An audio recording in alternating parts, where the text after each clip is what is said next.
How Dennis Rodman never talked to Michael Jordan and Scottie Pippen. Now, as we all know, Dennis Rodman won 3 NBA titles with the Chicago Bulls, whilst playing alongside Michael Jordan and Scottie Pippen from 1995 till through 1998. But during an interview of In Depth with Graham Bensinger, Rodman talked about how he never spoke with MJ or Pippen during his time in the Chicago Bulls, outside of their interactions on the court. Why not speak to your teammates then? Well, I didn't think it was important. I thought it was important for me to go there and win. You know, it wasn't, I don't have to have a job to speak to people. So I don't, me and Scottie, we're cool. Me and Scottie, we're cool today. You know, we're a little older, we're a little wiser, but we're cool today. I mean, me and Scottie never had a conversation. Me and Scottie and Michael never had a conversation in 3 years in Chicago. Only time we had a conversation is on the court. That was it. And nobody believes that. Now, how is that even possible? Not one conversation in 3 years? Crazy, or is it? Now, obviously this statement came from Dennis Rodman. Whether you trust him or not, I haven't heard Pippen or Jordan deny it, but I do believe that they did have conversations, just very rarely, if ever. Obviously Jordan and Pippen were close, but according to Dennis Rodman, he never spoke to them, which, I mean, it is surprising since they won 3 NBA championships, but is it that surprising when you break it down, which is what we're going to do in this video? There were 2 versions of Dennis Rodman, maybe even more than that, but we had the party animal Dennis Rodman, and we had the basketball player Dennis Rodman. Like, I'm not joking, watch his documentary, which it's amazing if you haven't watched it, because I'll leave a link in the description. Watch his documentary. Anyway, the Dennis Rodman before he became the tattered, pierced, party animal Dennis Rodman played in Detroit during the late 80s, early 90s, when the Pistons were known as the Bad Boy Pistons. They were notoriously ruthless to players who drove in the paint and would repeatedly slam opposing players to the ground. They did it to almost every player, but especially to Michael Jordan, Scottie Pippen and the Chicago Bulls, simply because the Bulls were the young upcoming team who were eyeing the Eastern Conference Championship. As such, the Pistons were especially brutal to Scottie Pippen and Michael Jordan and would knock them around really hard, which is why I'm making this video, because as you can see, Rodman wasn't afraid to play hard. He would do whatever it took to win the game, and if it meant tackling an opponent to the ground or absolutely hammering them, well, he would simply do it. Very tough out there. Again, an unnecessary hit taken by the Pistons as Scottie Pippen was racked up.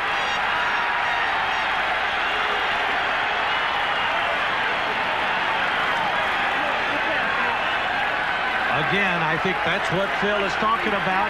That's what Michael Jordan's talking about. They just don't want to see that in our basketball game. He already had the guy beat to the basket, and then there was a real hard foul. A great backdoor play that the Bulls love to run, and they really let the guy have it, and then Rodman did pushing. The thing is, during the 1980s and the 90s, the game was a lot different to the way it's played now. Players literally hated each other back then, especially the Bad Boy Pistons, which in reality is why Isaiah Thomas never made it to the Dream Team, but that's for another video. Anyway, as we all know, Jordan, Pippen and their coach Phil Jackson were all about winning. That was the only thing they cared about, and in good reason. To give a very brief summary, Jordan and his Bulls won 3 NBA championships from 1991 to 1993, and then he retired. Now, whether Jordan retired because David Stern wanted him out of the league for his gambling controversy, or whether Jordan retired because he lost his desire to play basketball and the murder of his father made him want to play baseball, well, it's up for debate which one you choose, but nevertheless, he was out of the league and playing baseball. Then, in 1995, as we all know, he returned with his famous quote, "I'm back." He shocked the basketball world, and that year the Bulls lost in the Eastern Conference Finals to the Magic with Shaquille O'Neal. So after that loss, this is where Dennis Rodman really comes into effect, because by 1995, Dennis Rodman wasn't even playing for the Pistons. He was actually playing for the Spurs. By 1995, the Bulls were looking for a guy. They didn't know who that guy was just yet, but according to Phil Jackson, he made it clear what they needed, and I quote, "If we're going to win a championship, we have to have someone who can fetch the ball." And after exploring every other opportunity, the Bulls management just kept coming to one player, Dennis Rodman. Now you have to remember at this point, Michael Jordan and Scottie Pippen didn't like Dennis Rodman. In fact, they hated pretty much, or not pretty much, they hated everyone that played on that bad boy Pistons team. The thing was, Dennis Rodman was literally the perfect guy for the Chicago Bulls. He was exactly what they wanted, and he hated playing in San Antonio, which he wanted out.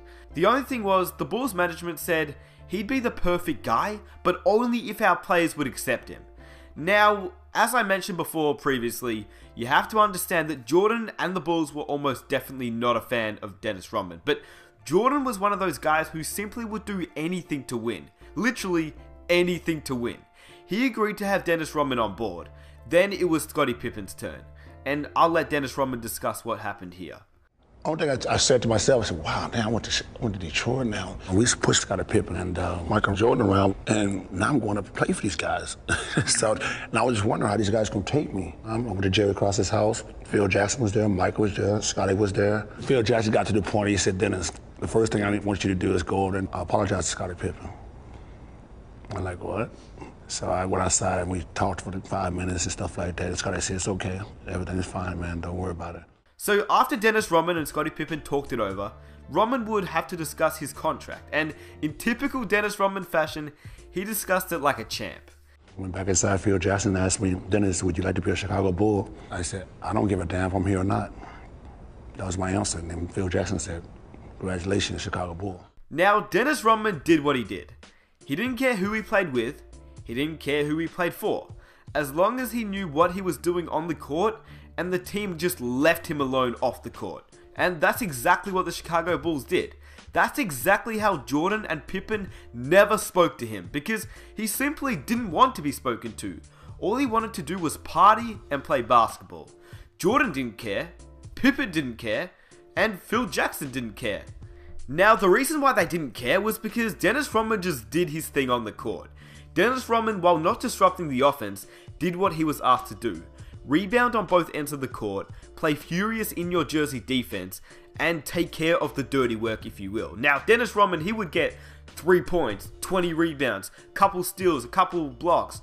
He just did what you wanted Dennis Rodman to do. Routinely, he guarded the best opposing big man, and routinely, he got the better of that matchup.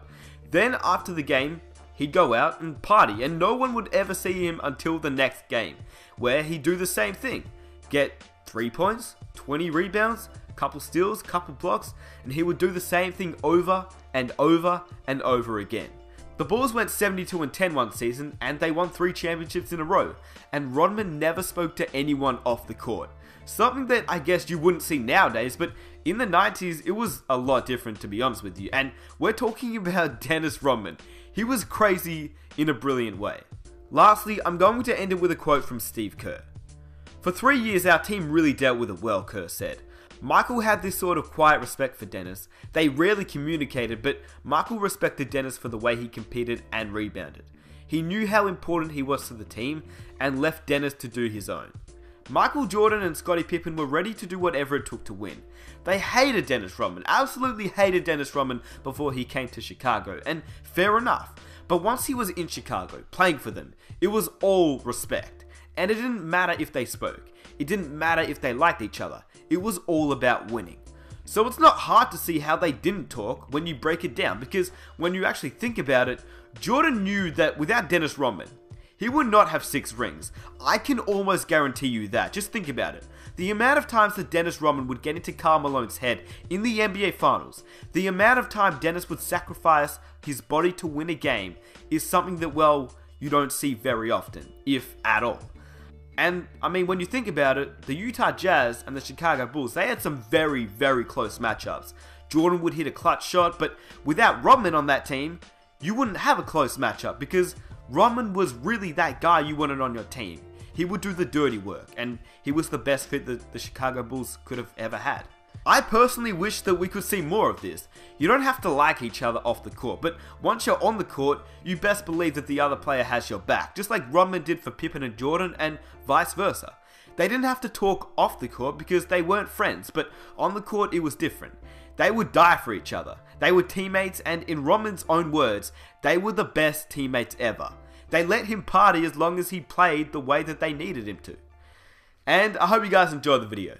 I just thought it'd be a pretty interesting video to make for those that didn't know about Dennis Rodman and what he sacrificed to play basketball. He didn't really talk to Michael Jordan or Scottie Pippen, but hey, it didn't matter. They won championships, and that's all that matters now. He does things that are totally different than a lot of people, but when he steps on that basketball court, he gives 110%. This is a new experience for Scottie and myself, and for Phil, and for other guys who have been on that championship team and faced it, Dennis and James Edwards. But we put that aside for a common goal, which is to win a championship. And I'm gonna cheer them on as if they're my teammates, but yet I do that knowing that I've got a lot of scratches from those years. If you enjoyed this video, please subscribe for more videos just like this, and comment some of your own ideas that you'd like to see, because, well, it can be to do with Dennis Rodman, it can be to do with the current NBA, it can be to do with anything NBA related, and I'll do it for you guys. But there is so much that you can talk about with Dennis Rodman, because he was a crazy man, like crazy to say the least. And yeah, if you guys want to leave a like on this video, that would be absolutely amazing. Let's see if we can reach 4,000 likes for the next video, and I'll catch you in my next one. Peace!